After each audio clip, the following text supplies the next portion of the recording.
Hey everyone, thank you very much for listening to today's podcast. Today I'm speaking with Doctor Alan Desmond. Alan is a consultant gastroenterologist who is dedicated to educating the public on the health benefits of a whole food plant-based diet. His new book, The Plant-Based Diet Revolution, 28 Days to a Happier Gut and Healthier You. His book is available now everywhere the books are sold within the UK or Ireland and will be released in hardback later in the USA on April 20th. Alan has made evidence-based dietary advice an essential part of his practice as a doctor, specialising in gut health problems. He has presented at numerous international medical conferences on the benefits of this approach to food. He is an ambassador for Plant-Based Health Professionals UK. This is a non-profit group which educates members of the public, health professionals, and policymakers on the incredible benefits of a plant-based approach. Certified in both gastroenterology and general internal medicine, Alan completed his specialist training in Ireland and Oxford. He has a specialist interest in the role of diet in the prevention and treatment of Crohn's disease and ulcerative colitis, a member of the Royal College of Physicians of Ireland and a fellow of the Royal College of Physicians London. He has published several influential research papers in the field of inflammatory bowel disease and is a dedicated advocate for the gut health benefits and overall health benefits of a whole food plant-based approach to nutrition. He lives in South Devon with his wife and 3 children. I personally have a great interest in the relationship between gut and brain health and find Alan's work extremely fascinating. He's a real gentleman, so let's get into it with Alan, and I hope you enjoy it.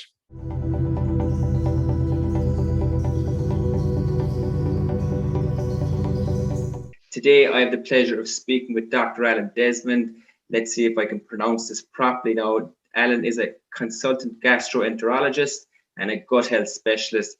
He is the lead clinician at the Devon Gut Clinic at Mount Stewart Hospital and recently has published an amazing book, The Plant-Based Diet Revolution. So here it goes. Really cool book. Really enjoyed reading it.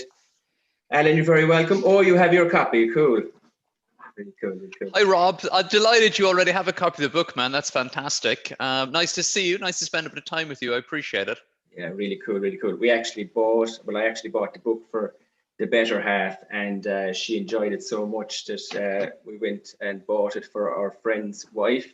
And that's fantastic. She happened to be a neighbour of yours growing up then in Blarney. That was of course, yeah. That story was related back to me by my parents, actually. Joanne, so Joanne, who just lived like 5 doors down from us. So Joanne's mum is like my mum's best friend.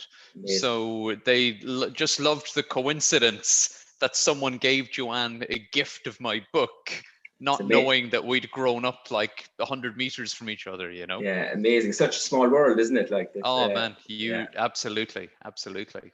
Alan, so look, maybe we might start, Alan, by telling people, maybe if we go right back before we delve into the book, just looking at maybe when would you kind of realize that you wanted to be a doctor, number one, and maybe along that journey then when you decided to kind of specialize in gastroenterology? Yeah, it's an interesting one. I mean, as we touched on there, I mean, I'm from Cork. I grew up in Blarney, just down the road from your friend Joanne. And well, to be quite honest, even as a kid growing up, I was always aware of the fact, do you know, Rob, when you're a child, particularly if you've got brothers and sisters, you'll ask your parents to tell you the story of when you were born, and, tell me the story about when you went to the hospital or whatever to have me. So my story was that I would hear was of a baby who was born who was very unwell. And apparently, as a newborn child, I had a thing called acute respiratory distress syndrome. And I was in an incubator and there was touch and go and they didn't know whether I was going to make it out of the hospital at all, So my dad would often tell the story of coming up to visit me when I was like a day old and meeting the priest who was on the way in to baptize me because they didn't know if I was going to survive. So I guess all throughout my childhood, my parents would always speak very gratefully for the doctors and nurses and everyone who were involved in taking care of me when I was a child, and as a child and as a young man, whatever, I'd very good health. You know, I'd never, you never would have known I was that poor child who was in the incubator and everything.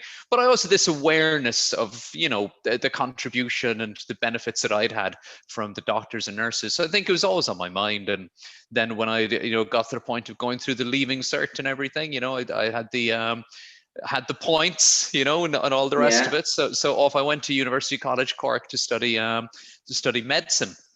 So I guess I went into medical school in Cork in 95. And it takes a long time to become a doctor, Rob, as you can imagine. So that was 1995. 2001, I qualified as a doctor, went off to Australia for a year, worked as a doctor there, did a few other bits and pieces, did a bit of missionary stuff with the Surgeon Noonan Society along the way in Africa. But I think it was about 2003, 2004, I was working at Cork University Hospital, doing the 100 hours a week and the 32-hour shifts and all that sort of thing. And at that point, when you're not long out of medical school, you work in different specialties. You'll do surgery, urology, care of the elderly, gastroenterology. And I rotated through gastroenterology, and I was very attracted to it because one of the things that struck me, Rob, was, you know, as a young doctor in your 20s, you know, you're quite used to seeing predominantly older people in hospital with problems, obviously cardiovascular disease, heart disease, stroke, various cancers, you know, these things. So you sort of get used to seeing older folks in hospital beds. And when you're in your 20s, you know, someone in their mid 40s looks old to you, you know. But I noticed in gastroenterology that there were certain patients there who were in their 20s and 30s and looked outwardly well, but were hospitalized with these conditions called inflammatory bowel diseases, Crohn's disease, and ulcerative colitis. And seeing the impact that having this inflamed this gut health problem with uncontrollable inflammation in their bowel, causing dreadful digestive symptoms and time in hospital and operations and medications in these young people, seeing the effect it had on them. And, you know, they would be in university, or they'd be in a new job, or they'd be, you know, in the early years of a marriage. Generally, young people are affected by this condition. But also seeing how much we could improve their quality of life by getting their treatment right and doing their camera tests and looking at their bowel and making the decisions and being, you know, with them every step of the way. That really attracted me into gastroenterology quite early in my career as a doctor. So I decided at that time to become a gastroenterologist. I worked under people like Professor Fergus Shanahan and Professor Eamon Quigley up at Cork University Hospital for years, and ended up going off to do this specialist training, which took me from Cork to Dublin to Oxford. And I finally became a consultant gastroenterologist in 2012, having entered medical school in 1995. So that's a lot of training. And I've been a consultant gastroenterologist now for 10 years. Oh my God. So that's the story. And I suppose, you know, as training as a doctor, and I'd work closely with a lot of GPs locally here, and you know, they'd often talk about the medical training. They got little or no training in diet or nutrition. And for you, like, you know, now you've written a book, and you know, you're an advocate for quite some time now for a plant-based diet. Where was it along the way that you kind of really decided that, you know, you wanted to know more? And obviously it's related to gut health, but where was it that you felt that, you know, we need to look at something different here when maybe treating my patients or working with patients? Well, again, I would go right back to 2003, 2004, when I was doing my very first rotations in gastroenterology and dealing with those young people with conditions like Crohn's disease and ulcerative colitis. And I remember one case in particular, and this was quite typical: a young man in his early 20s, hospitalized. We've explained to him that he has this condition called Crohn's disease. So his bowel has sections of inflammation in it. This is a very debilitating condition that affects up to 1% of the population now in countries like Ireland, the UK, and the US. And we'd had him on powerful immune suppressing steroids for 2 or 3 days, and he was getting better. His appetite was coming back. It looked like he wouldn't need surgery, which had been on the cards. The medicine was working. And we were about to start him on a new drug, a biologic drug. And I went to see him at the bedside on the ward round. I was the junior member on the team. And he was feeling better and his appetite was coming back. And he asked my boss, the consultant, is there any food I should be eating? And his mum, who was there to support him, said, yeah, doctor, is there any food you should be eating, anything you should be avoiding? And that's a question that I quickly realized in gastroenterology, Rob, that every single patient asks to this day when I make a new diagnosis of a gastrointestinal health problem, whether it's a stomach ulcer, acid reflux, diverticular disease, Crohn's disease, celiac disease, precancerous bowel problems, colorectal cancer, Crohn's disease. People know intuitively that the food they eat is going to have a major role in helping them to recover and restore true health alongside the best available medical treatment. Now, back then in 2004, 2003, the answer that my consultant gave that young man was, what food should I eat? What shouldn't I eat? Was, it doesn't matter. What do you like? What you need now is calories. Do you like McDonald's? And my boss turned to his mum and said, bring him in McDonald's. We'll have to fatten him up, And that was the thinking at the time. Food didn't matter. A calorie was a calorie. But of course, what we know now, Rob, and, I suppose for me, as I went on in my training and I realized that every patient in gastroenterology asks those questions, I felt it was like my duty to have evidence-based answers for them. So instead of saying it doesn't matter and then knowing they'll just go off and get some advice elsewhere that might not be based on science, I started looking at the medical journals, and the same medical journals where we look to find out about the latest drug treatment or the latest therapeutic intervention or the latest endoscopic technique or the latest surgical technique. But I would also read the papers about the role of food in human health, the influence that food has on the human microbiome, and how that affects our gut health and our overall health. And every single study that you read on those topics would point me in the same direction. And when I became a consultant gastroenterologist in 2012, so now I'm no longer the junior member on the team, I'm the person whose name is on the front of the chart and the name is over the bed. And whether that patient gets better or not is, it's up to me and the patient ultimately. So when I speak to my patients about recovering from all those digestive health problems that I just mentioned, I don't just talk to them about medications. I talk to them about the food that they choose to eat each day.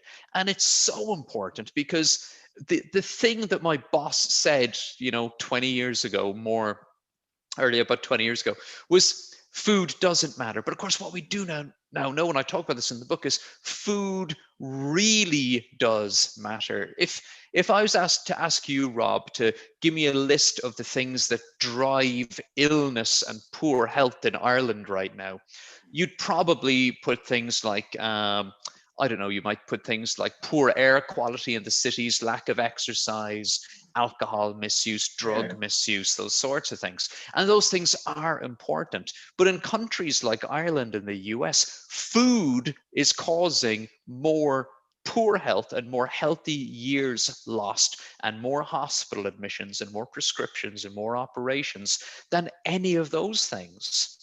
The food that we eat, the standard Western diet, causes more illness than any of those things. In fact, in the US now, the food that people eat is the #1 cause of premature death, disability, and hospitalization.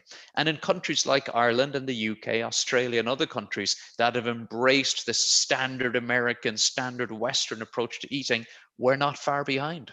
Yeah. A lot of new young kids as well now being diagnosed with diabetes at a very young age here, which is, it hasn't always been that way. Like it's really, you can see the Western diet has really kind of come in and poured in more and more over the years.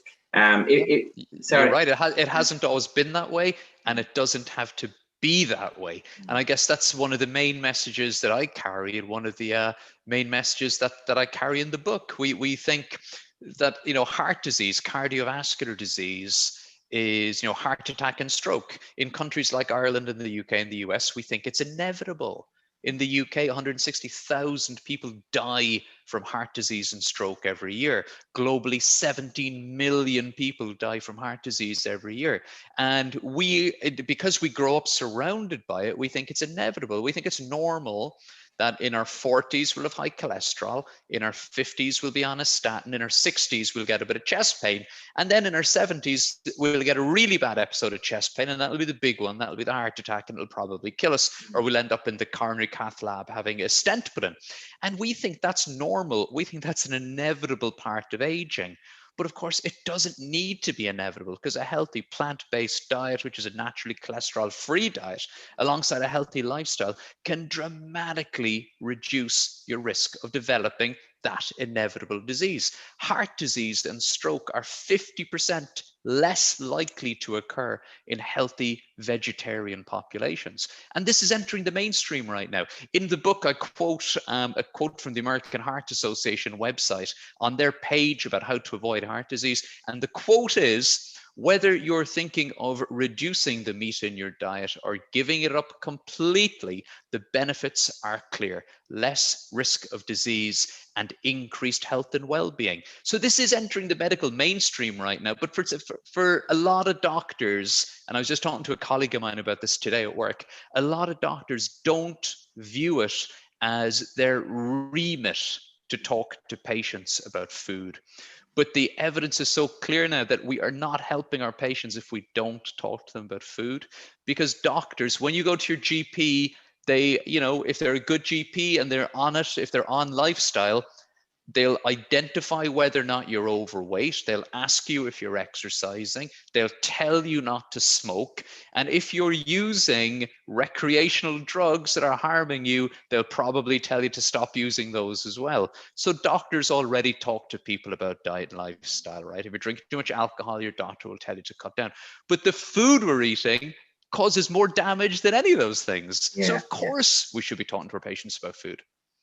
Yeah, in the book as well, you refer to, there's two aspects, like the plant-based diet revolution, obviously. So it might just clarify though for people, like, because I think people get caught up in the word diet, like what actually is, because you have explained it in the book, but what is diet and what is the revolution that you're specifically talking about?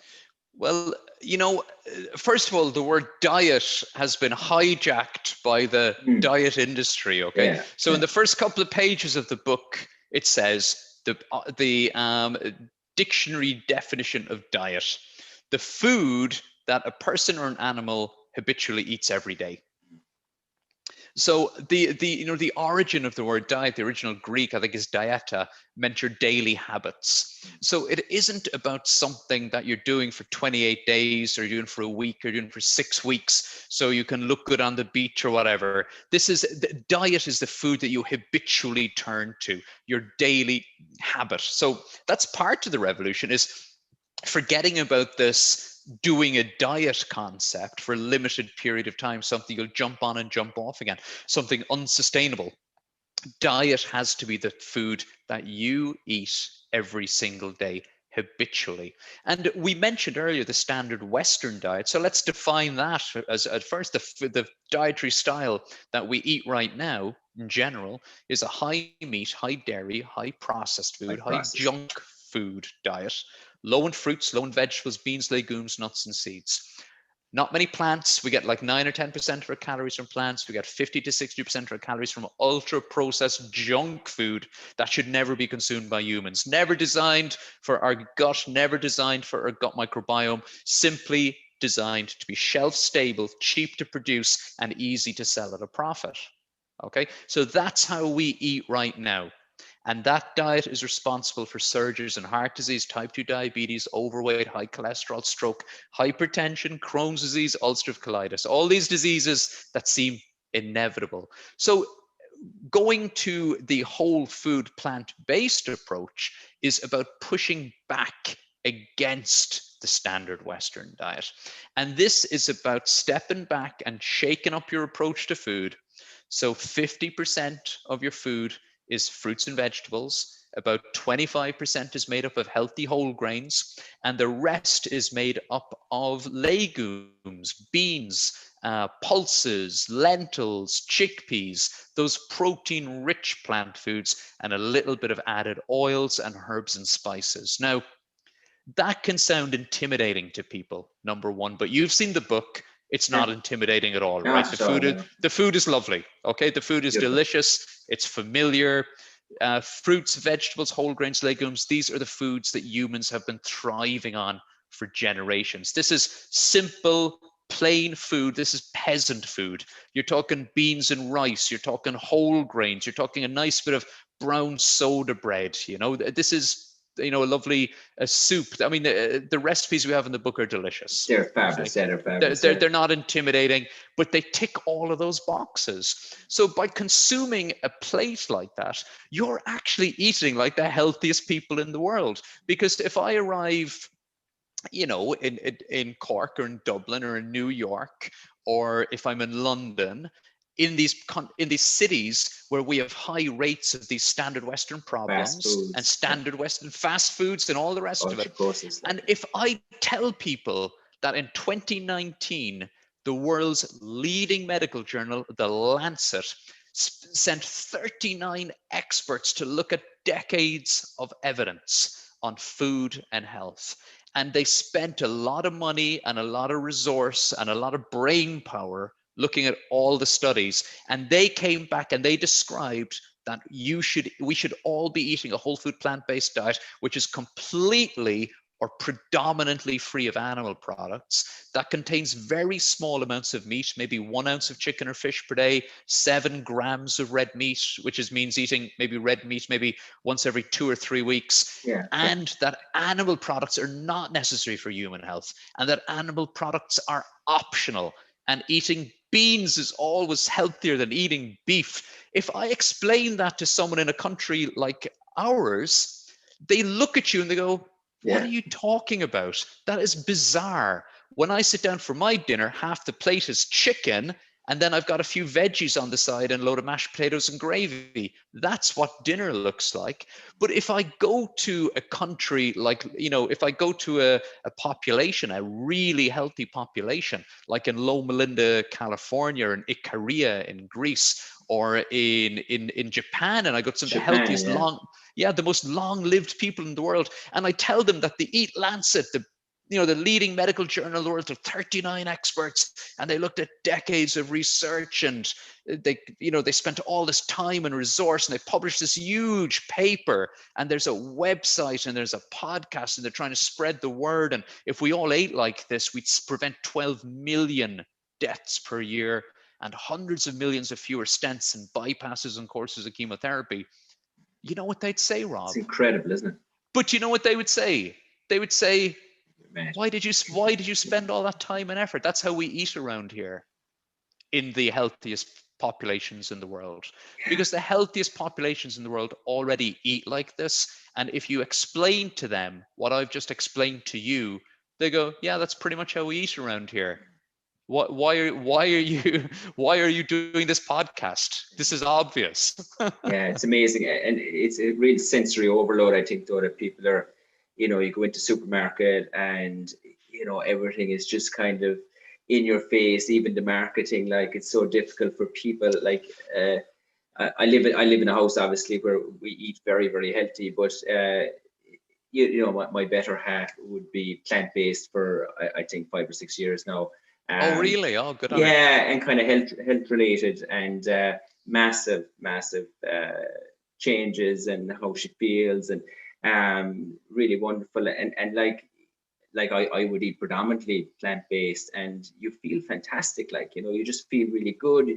Even when you eat, it's amazing when you go plant-based. It's like, or eating plant-based meals, you get a lot more creative with your food, and it's really is enjoyable, and you obviously have to kind of put a lot more time and effort into what you're making, like, and it's well, I guess you're relearning, aren't you? But eventually and quite quickly it becomes second nature, because it becomes your diet, it becomes your habit, that's what's in your fridge, that becomes normal to you, and you do feel better. And I mean, if you think about it, if you get your calories predominantly from animal products, from eggs and chicken and beef, etc., you're getting the nutrients that you need in a certain package, which is packaged up with cholesterol and saturated fat and pro-inflammatory heme iron and substances like sodium nitrite and nitrates, which are carcinogenic.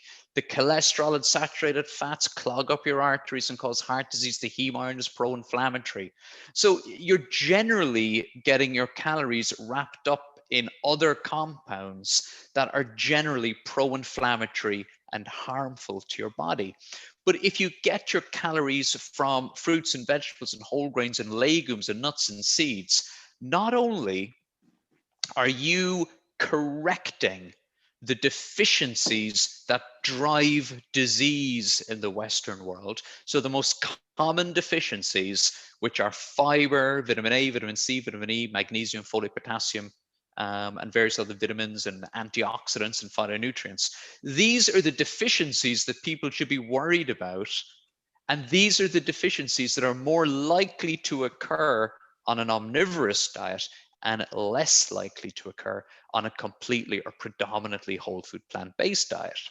And so you're just getting the good stuff. And people think, oh, look, you know, you're eating a plant-based diet, you're going to be deficient in something. But in fact, you are more likely to be suffering from damaging deficiencies on an omnivorous diet. Yeah, it's the plant-based is more nutrient dense. Like I was talking to Professor Julie Routledge a while back, and she talks, she does a lot of work in respect of mental health and treating mental health with micronutrients because of the deficiencies that people will present with. And obviously she would peel it back and say, look, it has to start with the diet in the first place, like, you know what I mean? But it's that deficiency. 100%. And you know, this is something I talk about in the book, and it's interesting you talk about mental health, because we know. So let's just focus on mental health for a second. So important, right? So important right now. And I talked about this in the book in the section healthy mind or healthy brain. We talk about the happiness effect. I mean, through my work, through my advocacy, through work I do with Stephen David Flynn at the Happy Pair, through various projects I've run over the years, and through my clinical practice, I've been really privileged to help lots and lots of people, Rob, to make the switch to a whole food plant-based diet. And whatever reason they've made the change for, whether they're looking to lose weight, control their blood pressure, improve their health, help to manage type 2 diabetes or gut health problem, or if they're doing it for all those other reasons like ethics, animal welfare, longevity, any reason, right? No matter what reason they make the change, when I come back and talk to them after a few weeks, the topic that comes up all the time is happiness. I feel lighter. I feel more energetic. I had one chap say to me a few weeks ago, I think I'm being nicer to people. And you know, maybe eating in a dietary style, a whole food plant-based style, which you know has all these benefits for you and the world and the planet and the environmental benefits, maybe that just makes you happy. But also, you're consuming fewer advanced glycation end products and arachidonic acid. These are things we tend to get from animal products. They're linked to chronic inflammation and depression.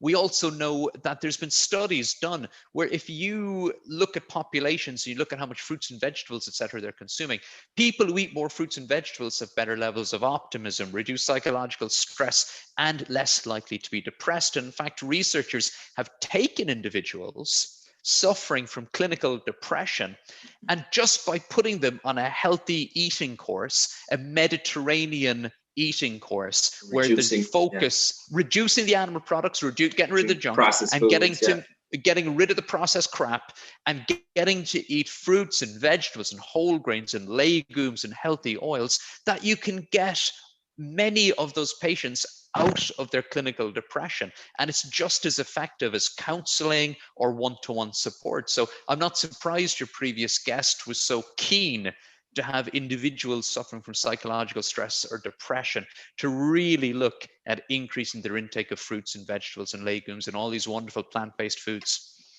Can we talk a little bit just about, I mean, I have a super interest in it in relation to mental health, but just the relation between gut and brain health.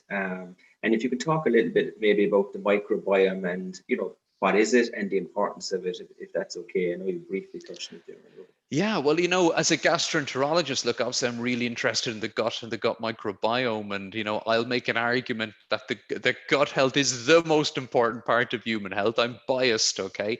Yeah. But, I'm not the first guy to say that. Hippocrates, the father of modern medicine in the 5th century BC, was telling his disciples that all disease begins in the gut. So I'd like to flip that, make it a little bit more optimistic with all due respect to Hippocrates, that all health begins in the gut. And there's a lot of truth in that ancient wisdom. We now know, Rob, that like you and I are not alone. Okay, each of us is carrying within our tummy, within our large bowel, hundreds of trillions of microorganisms, bacteria, yeasts, viruses, and archaea. We human beings have been around for 200,000 years. We're very complex organisms, but the bugs within our gut microbiome are the ancestors of the Earth's very first inhabitants. These little single cell, simple organisms, okay? They have been with humans since the dawn of human evolution, and they're still with us right now. And they're not just sitting in there, not doing nothing. They're actually incredibly important in determining our health, our longevity, and our biology. In fact, the human gut microbiome has been described as a control center for human biology, which is pretty impressive. It's an incredibly adaptable and important organ within the human body. Now, if you feed your gut lots of fruits and vegetables, etc., you are doing your gut health and your gut microbial health incredible benefit. In order to have a healthy gut microbiome, you want a diverse gut microbiome. You want lots of different bacteria, lots of different bugs carrying out lots of different healthy functions. Okay, the number one determinant of having a diverse gut microbiome is the diversity of plants in your diet, the variety of plants in your diet. And you can max that out automatically by eating a healthy plant-based diet. And these benefits aren't theoretical. Your gut microbiome really does predict how healthy you are.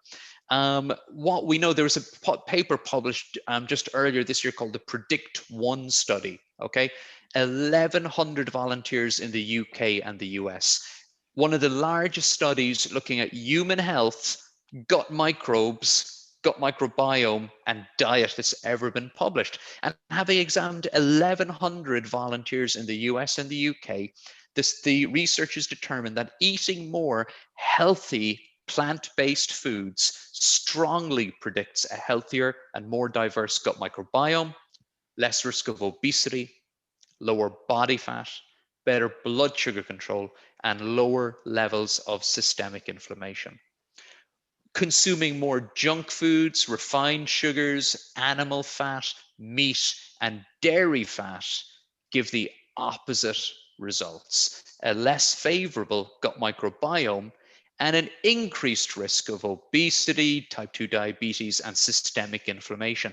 And of course, systemic inflammation is bad news, because systemic inflammation is a unifying contributor to so many chronic diseases, everything from depression and heart disease to type 2 diabetes, stroke, dementia, Alzheimer's, etc. So in 2021, the science couldn't be clearer. The more plant-based your diet and the more varied your plant-based diet, the happier your gut microbiome and the healthier your body is. This is far more important than genetics. So, in the book, I really go into details in the human gut microbiome. For example, we talk about heart disease. We all know about heart disease. We know about smoking. We know about cholesterol. But what a lot of people don't know about is a substance called TMAO. This is a substance that is in your bloodstream. It's pro-inflammatory. It's pro-atherogenic. Researchers in the US published papers a few years ago showing that if someone comes into the emergency department and you measure all their blood tests, if you measure their level of TMAO, it's a very strong predictor, if it's elevated, as to whether that person goes on and has a heart attack or a stroke or basically dies in the next 7 years. So TMAO, this new marker of heart disease and stroke. Where does TMAO come from? It's made by your gut microbiome. And it's made by your gut microbiome when you consume meat and eggs. So, that's a direct link between the food you put on your plate today, the effect it has on your gut microbiome, and the effect it has on your health. So we've got to be nice to our microbiome, Rob, if we want to be healthy. Yeah. There's science is there in it. It's bulletproof to back it up. Can I ask a question just in relation to, like, you weren't always plant-based yourself, and I mean, you've talked, I think, I don't know that I see it in the book, but I think it might have been, I follow you online and stuff, but I think it's eight years or so ago, or possibly more, but what made you make that final kind of, obviously you would have been eating healthy and, you know, you would have been super conscious of that anyway, but what made you make that kind of final, I suppose, step over to kind of plant-based yourself? Yeah, absolutely. So, I mean, I'd been reading this research for years, and slowly over a number of years, you know, I kept reading these papers saying that get rid of the processed junk food, eat whole foods, and reduce or eliminate animal products and eggs and dairy and animal fat and animal protein and animal muscle from your diet. The logical conclusion is a whole food, plant-based diet. And just Rob, that I post these papers and the latest research all the time on Instagram, right? So I'm reading these papers all the time, and I'm talking to my patients about this stuff all the time. And it's just, you can only read that stuff for so long before you realize you need to be walking the talk. And I guess about 2016, I realized that the dietary advice and the dietary approach that I was recommending people strive towards was the healthiest approach for my patients, but also for me, for my family, my kids, and my friends, if they'll let me convert them and chat to them and talk to them and feed them, you know. Yeah. But and when we made the plunge in 2016, my wife and I just made the change overnight. And something that I talk about in the book is, because I'm really keen that people will open the book, and that, you know, we summarize lots of the science very simply in the book. And then we've got all these lovely recipes like the rosti pie. I've got it here in front of me, forgive me. Yeah, rosti pie with braised cabbage and chickpeas, summer veg and white bean pasta, you know, squash and lemongrass noodle broth, pakora bean burgers. And, you know, they'll just try all these foods and realize this isn't complicated. This isn't scary. Not only am I not deficient, but the food is delicious and my family are loving it too. But what we did when we made the plunge was we paired up with friends of ours, another couple. And, you know, having some support and having friends or a buddy who makes the change with you is just so helpful and so useful. Peer support is really, really key. So if you can, in the book, I hope people will try these foods and then they'll commit and make the decision to go completely plant-based for 28 days. And in the book, we got like the 28-day revolution. You got your shopping lists and your day-by-day cooking guide. And I hope that they will really do as my wife and I did, just commit to this thing. We're going to do this. I mean, we initially committed to do it for 90 days, but just 28 days, and you will see benefits in 28 days. A couple of years ago, or early last year, we ran a plant-based challenge here where I live now in southwest of England with the help of Steve and Dave from the Happy Pear. We got doctors and nurses and dietitians and pharmacists and receptionists from GP surgeries all around our area with over 150 people involved. And we got them to switch from the standard British diet, which does, you know, and here in the southwest of England, it looks pretty much like a healthy Irish diet would, you know, lots of fruits and vegetables, but also a lot of red meat and dairy and a lot of processed meat, bacon and sausages, all those things. And we got them to switch to a whole food plant-based diet for 28 days. No calorie counting. You don't need to. You don't need to calorie count. You just don't need to. No portion control. Yeah. No going to bed hungry. So easy. And we got so easy, and we got them to measure the health benefits. And in just 28 days, the people who were obese or overweight lost an average of 5 kilos, which I think is about 11 pounds. The people with high blood pressure dropped their blood pressure by an average of 13 millimeters of mercury, which is a good drop. That's about the equivalent of going on 1 or 2 antihypertensive medications. And the big drop, of course, was in cholesterol, because the thing that people forget is that you only get cholesterol by eating animals and eggs and dairy. Everything on your plant-based plate is naturally cholesterol free. So in just 28 days, we saw people with elevated cholesterol dropping their number by an average of 26%, which is like going on a reasonably decent dose of a statin medication.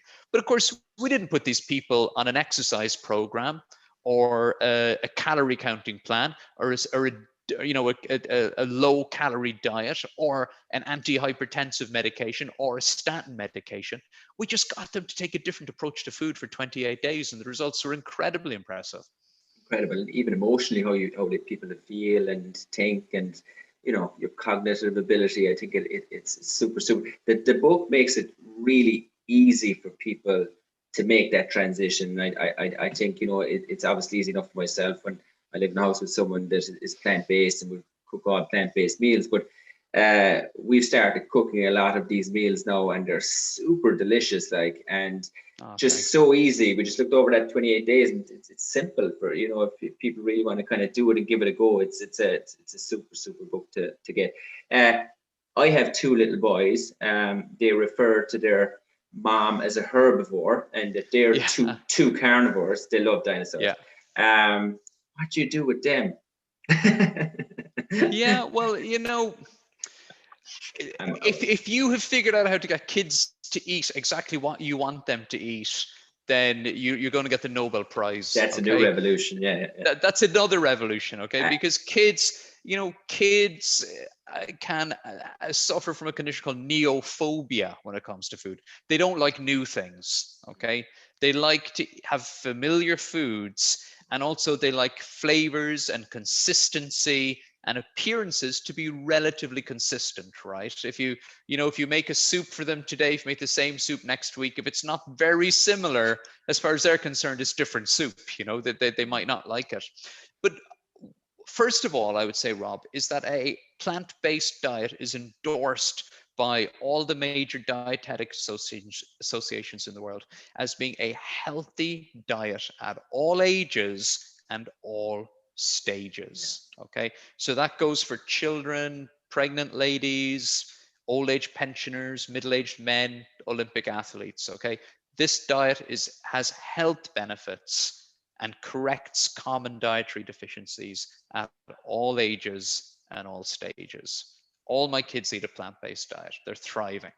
Okay? I think sorry. It shouldn't surprise us that they're thriving, because the science shows that healthy, vegetarians are healthier. But to your question, how do you start your kids on the journey, right? It's just surround them by lovely, tasty, healthier food. So get them involved in the cooking. We have, I'm sitting in our dining room now, we've got about 30 plant-based cookbooks in the kitchen or in the dining room. And in the morning, the kids will pull us off the shelf and they'll just look through them and find something that they think they'd like to cook. Or if we're cooking something, we let them try it. And I think people have, given what I said a few minutes ago, I think people have these weird concepts of what children should eat. At some point in the last 50 years, we came to this conclusion that children should eat completely different food to grown-ups, like children should eat chicken McNuggets and chips and sausages and ketchup. That's kids' food. And then when they get older, they'll learn how to eat grown-up food. But that's just down to industry and advertising and commercial interests. And I think if you let your kids try the foods that you're eating, you'll be really surprised to find, if you keep trying, you keep giving them different things, that you will discover that they've got a natural affinity to foods that you would never have imagined giving them. I mean, our middle girl is 7. She's a hummus addict. She'll eat hummus on anything. She gets up in the morning now, she prepares her own mango for breakfast. She cuts it all up and gets it in a bowl and helps herself, you know. My older girl, one of her favorite things to have is miso soup. And I would never have thought to give her miso soup, but I was making it one day and she was there with me and she was helping me and she had a look at it and she tried it and she thought, oh yeah, it's my favorite. So now she asks me to cook it for her. My little fella, who's 4.5, really enjoys tofu. And we would never have known that except we gave it to him. And he calls it tofu. And it's delicious for him, you know.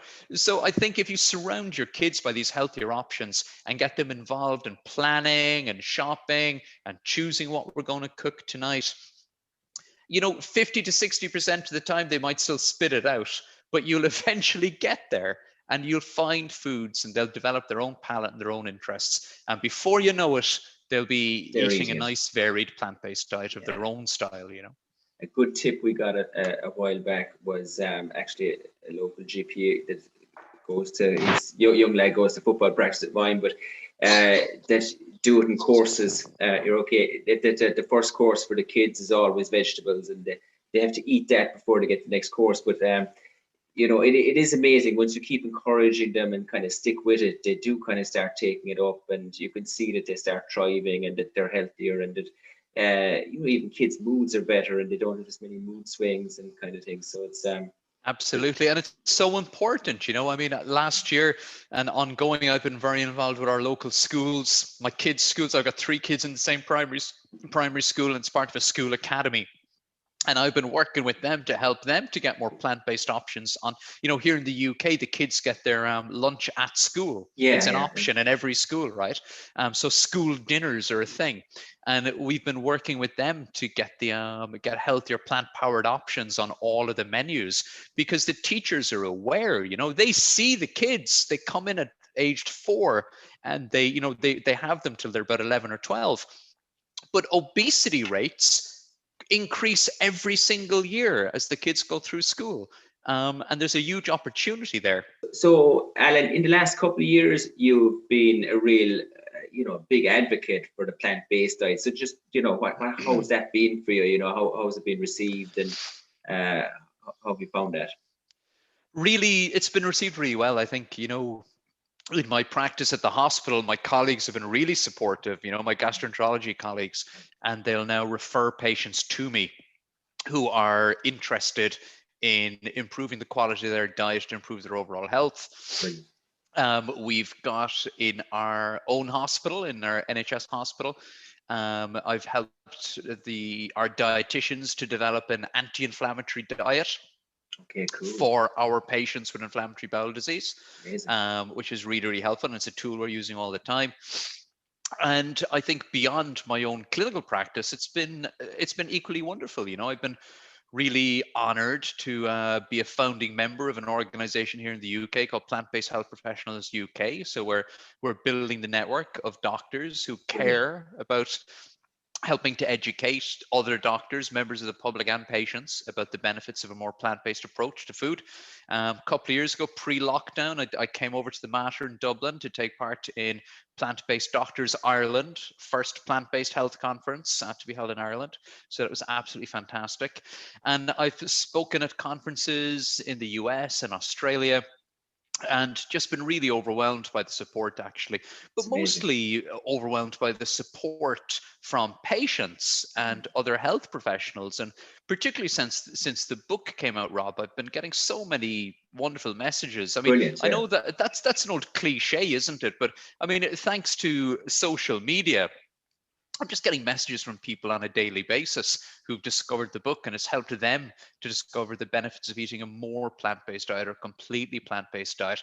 And the health benefits are real, you know, results are typical. The things we've been talking about today, this is what generally happens when people push back against a standard Western diet.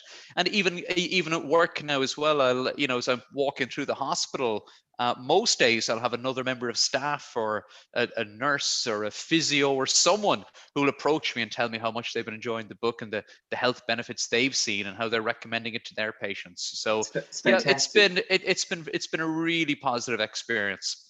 It's fantastic to hear that, though, that kind of other professionals are coming along the way with you, and other colleagues are kind of looking at kind of taking a different approach, and it's really, really good. It's definitely what's needed. But it's in the mainstream now, Rob. I mean, so a healthy plant-based diet is recommended and endorsed as a healthy choice by the American Academy of Nutrition and Dietetics, the World Health Organization, the American Cancer Society, the British Dietetic Association, which is very relevant over here where I'm working. Yeah. Last year in August, the American Medical Association, which is one of the biggest professional organizations for doctors in the world, wrote a letter to the people who write the dietary guidelines for America, the US Department of Agriculture, and asked them to remove meat and dairy as mandatory food groups from the dietary guidelines. And the reason they said in the letter was because these foods are not necessary for human health and they drive disease, heart disease, colorectal cancer, prostate cancer, and other cancers. So that's, this stuff is entering the mainstream now. So even 5 or 6 years ago, I was aware 5 or 6 years ago of another gastroenterologist who started talking about this stuff publicly in their job. And basically, their hospital sort of came down on them, and said, look, stop pursuing this agenda, take your agenda elsewhere. Of course, the only agenda that we're pursuing here is giving our patients extra tools to be healthier. Yeah, no, incredible. It's great to see you have such a passion. I think for people that do follow you and stuff like that, I think that was one of the things that did stick out for me from just you on Instagram. You're so passionate about what you do, and you really have your patients' interests at heart, and that really, really comes across, and it comes across in the book as well. Yeah, which is. Oh, thanks, Rob. I really appreciate that, because when you're sitting down to write a book like that, it can come across as very dry and almost textbook-like. So really worked hard to make sure that the book would keep people engaged. Very engaging. Really, really good. Couple of things for you. Coffee. I love coffee. What's coffee like for the gut? Is it okay? I know there's polyphenols in coffee which are good for you. So I love coffee. I love coffee. Okay. So I've got a conflict there to declare before I tell you. But a few years ago in the British Medical Journal, there was a big umbrella review of all of these studies and all of the evidence of health and coffee consumption. Because of course, coffee consumption used to be viewed as the kind of type A personality, coffee, cigarettes, work hard, have a heart attack in your 50s, that kind of type A stuff.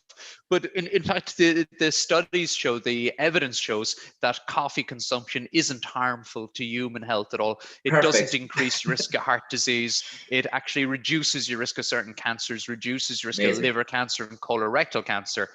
But the thing I would put over that is 3 to 5 cups a day does have health benefits. It's basically a plant soup that's got all the polyphenols and antioxidants in there. There's hundreds of bioactive substances in coffee.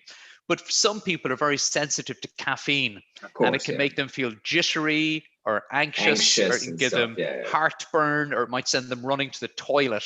So look, if that's you, then either have decaf or drink tea, which also has a lot of health benefits. So 3 to 5, we're good. Okay, it's okay. We can still drink. We can still drink our coffee. You're a really fit guy. Like you train a lot. You kind of, I know you love the kind of weekend stuff, and I obviously we're all a bit restricted with what we can do at the moment in relation to COVID. But what kind of training are you doing at the moment and stuff like that to kind of keep fit? And at the moment, it is tough at the moment. So what am I doing? I'm running a 5K just a few times a week. I'm really busy at the moment, so finding the time to do more than that is difficult. But what I've realized in the last few months, and it always goes in cycles, but at the moment, I'll just go and run a 5K a few times a week. And at the weekend, I'm doing a socially distanced workout with a buddy of mine who's an ex-military guy. So he absolutely demolishes me every weekend on a Brilliant. Sunday. We do it outdoors. We keep our distance and everything. Yeah. But yeah, it's brutal. But they were hoping that gyms will open here again on April 12th. It's supposed to be that's here. pretty soon. Yeah. That's pretty soon. So Yeah. I'm a member of a local CrossFit, and I can't wait to get back in there. So yeah, brilliant. that'll be the next step. Alan, thank you so much for coming on. It's an absolute pleasure. You're a real gentleman. The book is amazing. Definitely really encourage people to check it out. If you just want to live a healthier lifestyle, you want to get a bit healthier, you kind of want to improve your mental health. So you can get it on Amazon.com, you can get it on bookshop.org. So it's all out now. Yeah, or you can get it in Easton's or anywhere where books are sold, Rob. You know, you get it anywhere. Yep. Yeah, cool. Alan, come here. It's a pleasure. Thank you very much, and hopefully we can chat again sometime if that's all right. Oh, cheers, Rob. I really enjoyed it. Thanks.